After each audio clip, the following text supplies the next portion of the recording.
Well, the first time I came into the building, I was just, I guess smitten is the word. I just love the building and the feel of it. And it was a very different feel of a American synagogue building from many that I had been in before. Others were kind of, that I had been in, were in the suburbs, built in the 50s. They kind of were a little bit like public schools, except for the sanctuary, which was very grand and didn't match kind of regular community going, you know, for me in such a grand space. And this felt like a little bit like the way Quaker meetings can feel, just calming and spiritual, and I think architecturally centered around community. Like, you know, when you walk in, that the most important thing is community and being connected to outside and the people who make up this community, because people were excited to point out to me many things here are made by island artists. The woodwork and this tree of life in back of us from Barney Zeitz, and the windows there from Barney Zeitz, and different carpenters making the woodwork and so forth. The paintings now from our own artists, and that's important to the island in general. So you don't get that when you go to other off-island places. So I just felt at home in the building immediately, and knew that expressed something special about the Jewish community, and most likely, at the time I didn't know, but most likely the island as well, and that's true. How many members of the center were there at that time? Somewhere between 300 and 360 or so families who belong, families or membership units. Not everybody's in a family. Yeah, it's a lot. And in addition, a lot of people who aren't members come into our programs and things like that. So we touch it, you know, in a summer, well, let's say the average summer week, we could have 600 or 700 people, not in the pandemic, but on a usual summer, a week come through the building between our lectures and films and services and so forth. Were you the first full-time rabbi? Mm-hmm.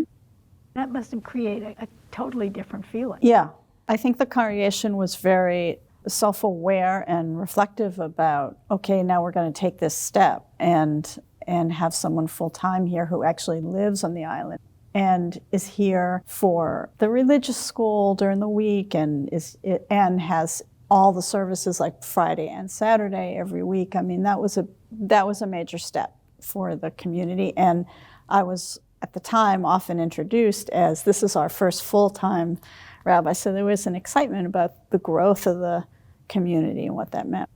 Did you have a sense when you got here what you might want to change, what programs you might want to start? I didn't come wanting particular changes. I wanted to kind of be a part of the community and grow with it.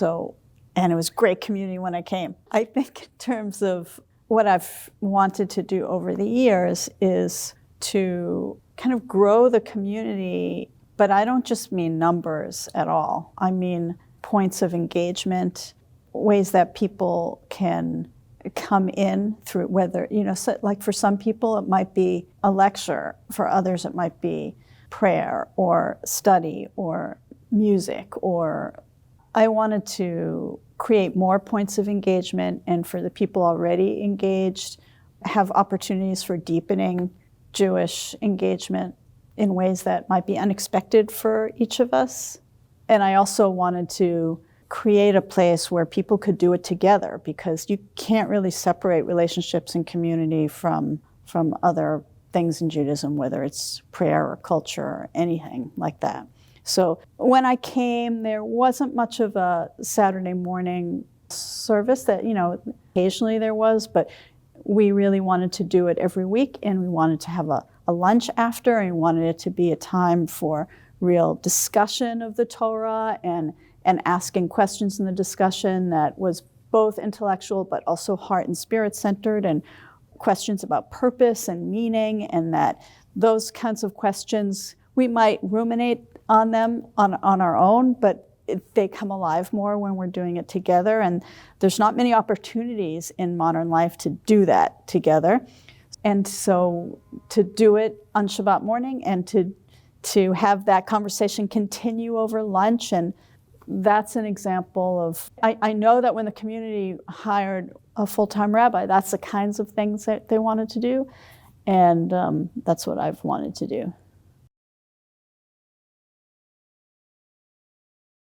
We used to meet in the living room at Sam Kronig's house across from the center now, and sometimes they'd meet in our living room. We would line up the chairs like in a theater. We would take all the chairs in the house, their house, and or we'd get some additional chairs, and we'd have our High Holy Day services here. And as the little community grew, it was the hope and intent of our little community that we'd have our own place of worship. And so that's how the Martha's Vineyard Hebrew Center became a reality. Briefly, what happened was, where the center is now was a cow pasture owned by Bishop Whittemore of the Episcopal Church.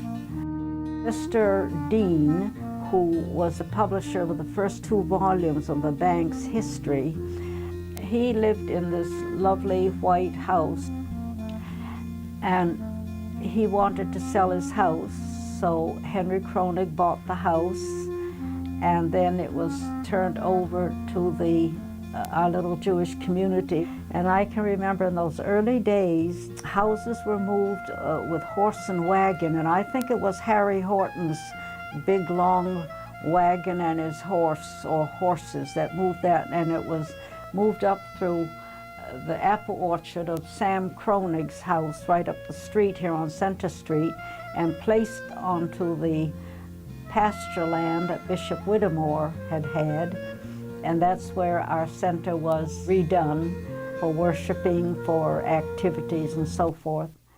We felt a great commitment to the slowly increasing population of the Jewish faith who came here in the summers. Our little community was busy earning a living, and we didn't have any paid leadership, but we made up a program through the volunteer aspects to have services every Friday night. Everybody was on the alert in our own community. We were on the alert to see who was coming to the island. We'd see their name in the Gazette, or we'd hear about somebody being here, and we'd get on the telephone and call them and ask them if they'd come and be a speaker. We had a very strong lecture series going on, made up of all kinds of people who came. Pat Putnam, who went to the Congo to study the Pygmies. The clergy from the churches came. Abba Eben came, and we had noted rabbinical people, Rabbi Brickner being one of them, who was renowned throughout the country. We had some musicians who came. Every Friday night we had a very distinguished person. Before we were in the center, we had the services here, and I just assumed that was a natural thing that happened through life, that people had services in their house. We would have sawhorses with as many doors as we could put on them. I don't know where they put the dining room table, but the doors would go all the way to the kitchen door, just enough room so you could walk in and out. And everybody would bring pots of food. It was such a lot of fun. And we had an uncle, he was a rabbi, came over from Nantucket. And none of us could understand a word he said. You know, he read the prayers so fast that we always assumed that's the way it had to be. I remember going once to New Bedford and celebrating this holiday, Simchas Torah. It means the finish of the Torah. It's the end of the year. And seeing kids, I wouldn't get up and do it with the kids, but they marched around with flags with an apple on the flagpole. And I'd never seen such a thing, never heard of it. You know, we didn't have a lot of holidays like that. And I was flabbergasted at this. But once in a while, maybe twice in my whole life, we went over to Onset for the holiday because my mother insisted on having a weekend off. We became a congregation in 38, but we opened in 40. So when you were young, who were the essential people at the Hebrew Center? My mother and father, and my father's brothers, and of course the older Brickmans, and the Millers, they moved away because we weren't Orthodox, and the Osmonds moved away because we weren't Orthodox.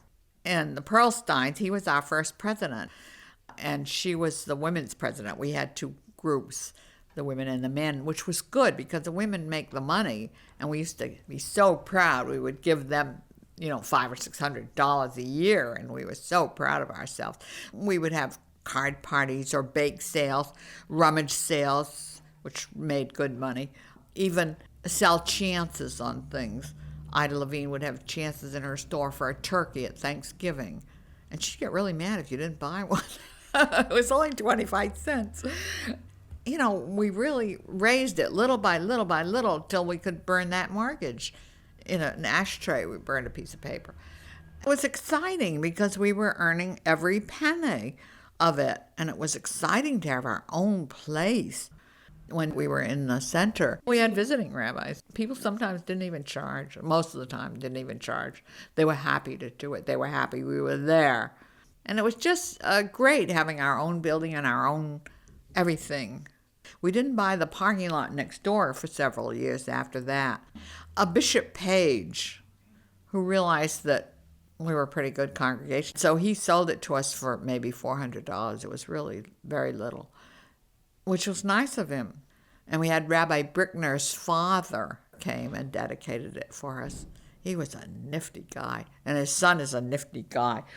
When Neil had his bar mitzvah, I didn't have any money. It was so thrilling because this Rabbi Brickner came, and he was wonderful. All my friends from school, I invited every adult, and a lot of them were Catholic. And two of them said to me, I would switch if you had him all the time. He was just so good, and he wouldn't take 5 cents for coming. He flew from New York and wouldn't take 5 cents. Wasn't that something to be that nice?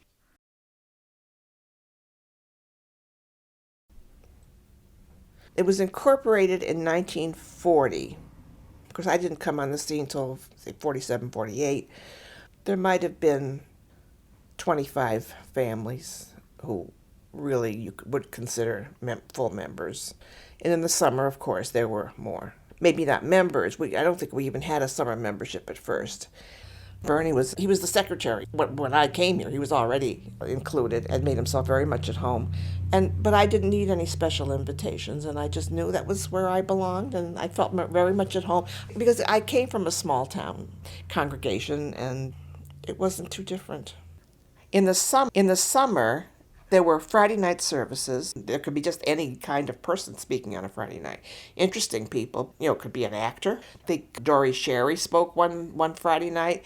And then as we began to get a little more serious about this, we said, that's not proper. If we get them to speak, it shouldn't be on a Friday night, and we should start hiring rabbis.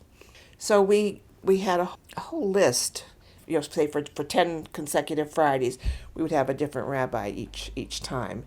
And we were paying them, pay their fees and put them up. Then we had fundraising things. We had cake sales in front of the dry goods store. We had the bazaars. My table was the new merchandise that we begged from the stores, put my pride in my pocket and went begging. Just about everybody was very generous and very nice about it. And they had some games for the kids. We had pony rides. Good, wholesome fun. And then we used to have a table at the street fair with some kind of a Jewish delicacy. I swear we introduced bagels to the island. We did a bagels and cream cheese thing. One year we had corned beef sandwiches. And another year we had noodle puddings, which nobody else had ever seen before. And of course, everybody in the membership made them.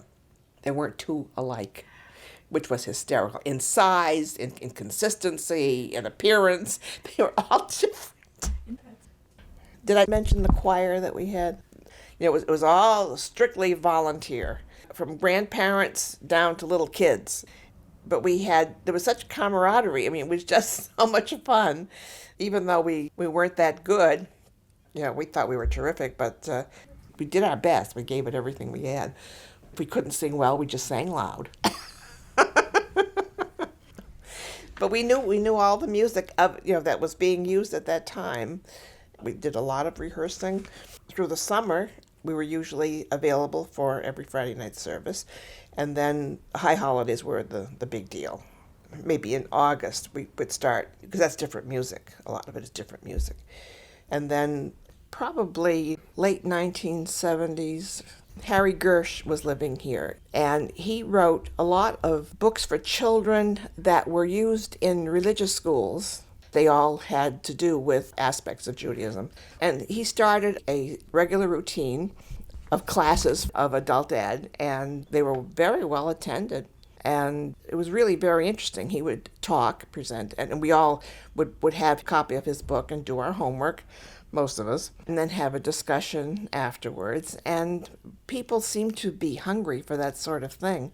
And it was strictly volunteerism on his part.